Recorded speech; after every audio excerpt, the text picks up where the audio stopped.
Recorded Books and RB Digital present The Boss by Aya de Leon. Book 1. Chapter 1. The industrial street was quiet and dark, except for the brightly lit corporate headquarters, which had been built from an old warehouse. The company was celebrating its 1-year anniversary, and they had a quartet of searchlights rotating in front of the party, shining huge, blinding beams of light into the never-dark Manhattan sky. Tyesha and Kim waited outside in the idling taxi, checking the time.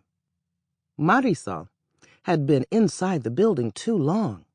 She was usually quick in opening a safe, and she should have been in and out once she picked the lock of the CEO's office. The driver glanced through the rearview mirror at the 2 girls in the back of the cab. Would he remember them? 2 young women in catering uniforms, one black, one Asian. They both had their hair pulled back tight into long ponytails made of dark fake hair. Kim's was straight. Tyesha's ended in a perfect ringlet. In the distance, Tyesha heard shouting, men's voices, agitated and furious. There wasn't supposed to be any noise, just Marisol slipping quietly out of the building and climbing into the cab with them. She and Kim exchanged looks. Shouting changed everything. "Are we leaving or waiting?" the cab driver asked, glancing at the running meter. "You know what?" Tyesha said to the driver.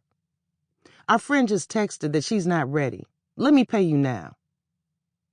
Tyesha began to push Kim out of the cab, scooting behind her. "What the fuck are you doing?" Kim hissed in her ear. "Trust me," Tyesha whispered back as she pulled several bills from her wallet and gave them to the driver. He drove off, leaving them alone on the empty street. "We didn't need any witnesses," Tyesha said. "But how are we going to get out of here?" Kim asked. "You can hotwire a car, right?" Tyesha asked. "I used to do it as a teenager," Kim said. "But only old cars. The new ones aren't that easy." Suddenly, both their phones buzzed. The text from Marisol was empty, meaning she was on her way out, and from the sound of things, Tyesha expected she was coming quickly. "Can you hotwire that one?" Tyesha asked. She pointed to the beat-up 80s model van. "Does that shit even run?" Kim asked, as they hustled over to the vehicle. Tyesha wrapped her arm in a newspaper and busted the window. The shouting got louder as Kim climbed in and pulled the wires. Tyesha looked toward the building to see Marisol running across the long expanse of the parking lot. She was dressed in a catering uniform identical to theirs, but under her arm she held a large black purse, which she gripped with both hands. Her long, wavy ponytail flew behind her as she ran, followed by several men, including 2 in security uniforms. "Hurry," Tyesha said. Tyesha saw a spark and then heard the blessed churn of the engine starting up.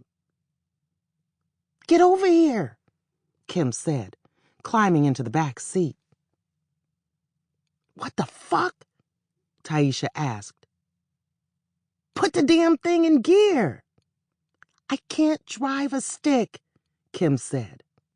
Marisol was bearing down on them, headed for the pedestrian opening in the chain-link fence, with a half-dozen men closing in behind her.